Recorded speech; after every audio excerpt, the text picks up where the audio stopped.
सुबह सुबह उठना है, सुबह सुबह उठना है गाइस, आगे से सुबह सुबह उठना। फोन पकड़ लिया था प्रिंसिपल मैम ने। मैं जा तो रहा था निकलने कॉलेज से, बट यहाँ का इको मेरे को बहुत ज़्यादा पसंद आ गया।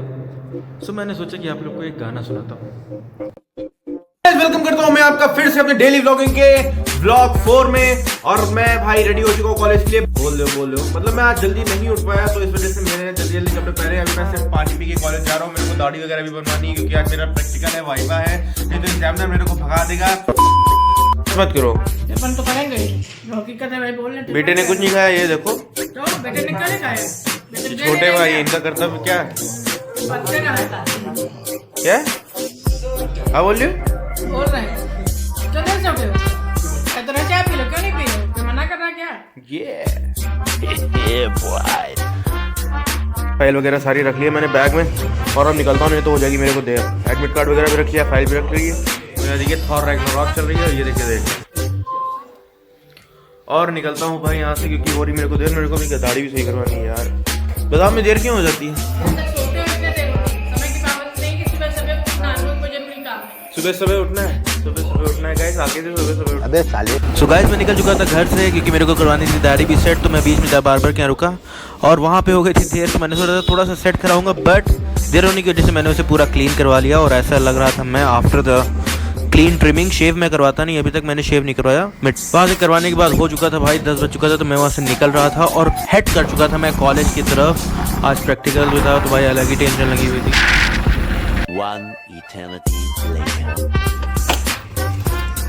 गाइस मैं आ चुका हूँ कॉलेज में। अब देख रहे हैं मेरा चेहरा पूरी तरीके से बदल चुका है, क्लीन शेव। अब देखो यहाँ पे प्रैक्टिकल का क्या सीन है। सो गाइस जो मैंने कल कॉपी लिखी थी प्रैक्टिकल एग्जाम वाली, वो फिर से मेरे को मिल चुकी है, क्योंकि यही मेरे को प्रेजेंट करनी है एक्सटर्नल एग्जामिनर के सामने। ठीक है, पता क्या कि एग्जामिनर मतलब एक्सटर्नल एग्जामिनर आएगा हम लोग का वाइवा वगैरह लेने के लिए। तो उसके लिए पता क्या, तो वो आ रहा है भाई 2 बजे तक। और अगर वो 2 बजे तक आएगा तो अप्रॉक्सीमेट 4 से 5 बज जाएंगे भाई। सारे बच्चों का प्रैक्टिकल करते रहते हैं और मैं एक बार ब्लॉग भी एडिट करना है, मेरे को अपलोड भी करना है। तो घर जाके वो ले आओ चार्जर है, ताकि मैं कॉलेज में ही बैठ के एडिटिंग कर सकूँ।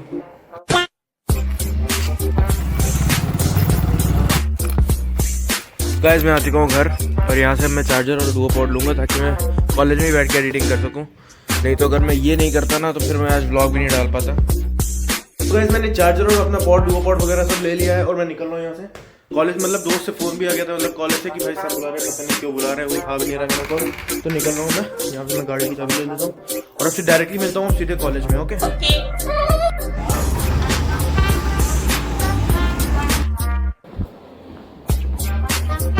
सो गाइस वो दोस्त कॉल इस वजह से कर रहा था क्योंकि मेरे को अपनी लॉग बुक और प्रैक्टिकल बुक में सर से इंटरनल एग्जामिनर के साइन करवाने थे, तो मैं वही करवाने जा रहा था। साइन हो चुका है मेरी लॉग बुक में, ये लॉग बुक और प्रैक्टिकल बुक में साइन हो चुका है यहाँ पर। बस इसीलिए सर बुला रहे थे मेरे को।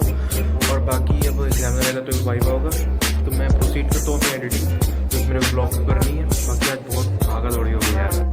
मेरा फ़ोन जमा कर लिया था प्रिंसिपल मैम ने। ये भगवान क्या जुल्म है। गाइस अब मैं आपको बताता हूँ कि बात हुई क्या थी। मेरा फोन सबमिट हो गया था, प्रिंसिपल मैम ने मेरे से ले लिया था क्योंकि मैं कॉल पे बात कर रहा था। सेकंड वार्निंग देने के बाद भी मैं बात कर रहा था, और उन्होंने मेरे से फोन मेरे क्लास में आके छीन लिया। फिर मैं गया अपने कोऑर्डिनेटर के पास, मैंने कहा कि सर प्लीज दे दीजिए, क्योंकि मेरे को बहुत ज्यादा काम है उससे, मेरे को एडिटिंग वगैरह भी करनी। मैंने उन्हें बताया, तो मेरे को फिर फोन दिया। गाइस प्रैक्टिकल हो चुका है, सबसे पहले मेरा ही था, और अब इन लोग का है भाई। नीचे सर खड़े हैं, हालत टाइट है, हालत टाइट है।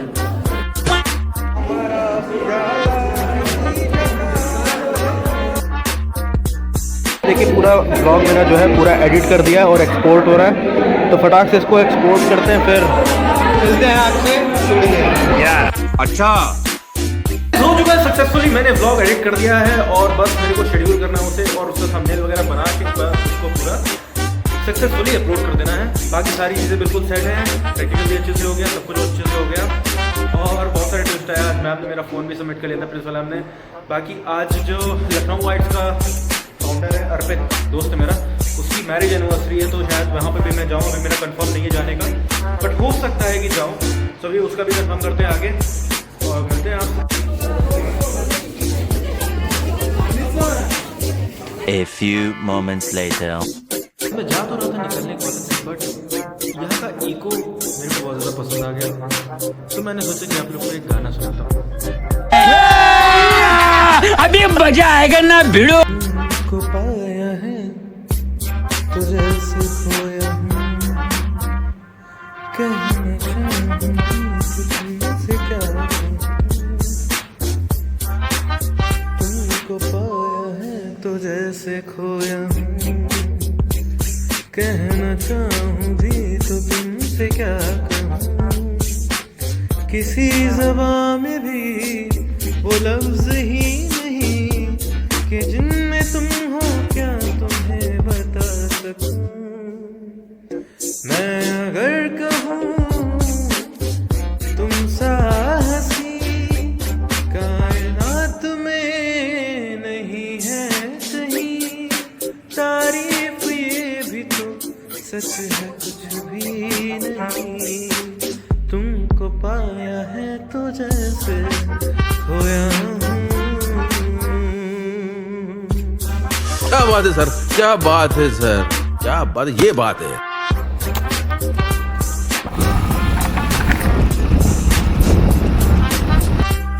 मैं आ चुका हूँ भाई घर, और अब मैं जा रहा हूँ कपड़े चेंज करके। उसके बाद पूरा ब्लॉग ऑफ शेड्यूल करूंगा, थंबनेल एडिट करूंगा, और फिर उसके बाद जाऊँगा गाँव, क्योंकि मम्मी है नहीं, मैं भाई और पापा ही है घर पे। सबसे पहले ये सारा काम निपटाते फिर गाँव जाते, क्योंकि मैंने पूछा था वहाँ नवा है, नवा कैसे होते वो सब आपको दिखाता हूँ।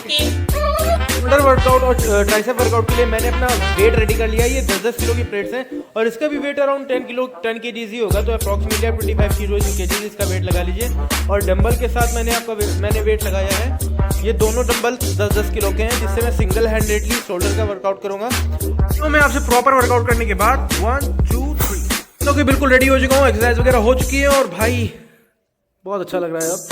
और अब मैं जा रहा हूँ डायरेक्ट तैयार होके नानी के घर, क्योंकि वहाँ पर है नवा। तो मैं आपको दिखाता हूँ कि वहाँ पर क्या क्या सिस्टम होते हैं और क्या क्या रीति रिवाजों से नवा मनाया जाता है, क्या होता है नवा, सब बताऊँगा ब्लॉग में।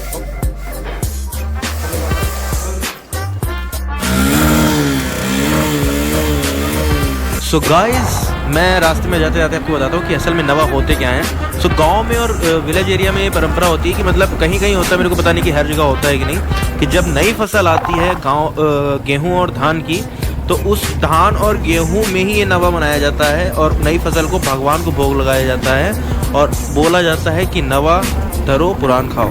A few moments later. सो यही मंदिर के सामने ही सब लोग बैठ के खाएंगे खाना, और भगवान को भोग भी लगेगा। शिकायत करती हैं नानी हमारे साथ हैं। तो गाइस, खाना खाते समय ना ही बोला जाता है, ना ही कुछ इधर उधर किया जाता है, तो मैंने इस वजह से वीडियो भी नहीं बनाई, और बाकी सब लोग खाना खा के उठ चुके हैं। तो खाना खाने के बाद सबसे पहले भगवान के दर्शन किए जाते हैं और उनके आशीर्वाद लिया जाता है। फिर उसके बाद अपने बड़ों के आशीर्वाद लिया जाता है, जैसे मैं यहाँ पर अपनी मम्मी के पैर छूऊंगा और उनसे आशीर्वाद लूँगा, और फिर उसके बाद जाऊँगा महादेव जी से मिलने, जो कि भैया मेरे मित्र भी कह लीजिए, मेरे सब कुछ कह लीजिए, सब कुछ है हमारे लिए। बहुत सारे जीवन की परिस्थितियों में इन्होंने हमारा साथ दिया, और अभी भी मेरे साथ हैं। इनकी कृपा के अनुसार ही सारा काम चलता है, तो आप भी आशीर्वाद ले लीजिए, और मैं यही मनाऊंगा कि सबका जीवन बहुत अच्छा हो, और मेरे ब्लॉग्स देखते रहे और मेरा ब्लॉग बहुत आगे जाए। तो यहाँ पर भगवान महादेव का आशीर्वाद लेके अब हम लोग प्रस्थान करते हैं घर की ओर। और ये था वहाँ का पूरा बाहर का दोबारा, जो कि ठंडक हो रही थी, रात की देर भी हो गई थी, और आप लोग जानते हैं कि गांव में बहुत जल्दी सन्नाटा हो जाता है। तो वहाँ से मैं निकल चुका था अपनी मम्मी को लेके, और रास्ते से जा रहा था मम्मी को लेके घर। और ये मम्मी को मैंने कहा कि वीडियो बनाओ, तो मम्मी टेढ़ा टेढ़ा फ़ोन पकड़ी थी, क्या ही बताया मैंने। आ चुका हूँ मैं मम्मी को लेके घर, और नवा वगैरह सब कुछ हो गया। पूरा दिन बहुत ही अच्छे से बीता मेरा, सारे काम अच्छे से हुए, ब्लॉग मैंने एडिट कर दिया, उसको अपलोड कर दिया, और आज के इस ब्लॉग को मैं यहीं पर करता हूँ एंड। मिलते हैं आपसे नेक्स्ट ब्लॉग में। टिल देन स्टे सेफ और stay mother, take care of your mother, see you soon in the next blog. 150 रुपया देगा।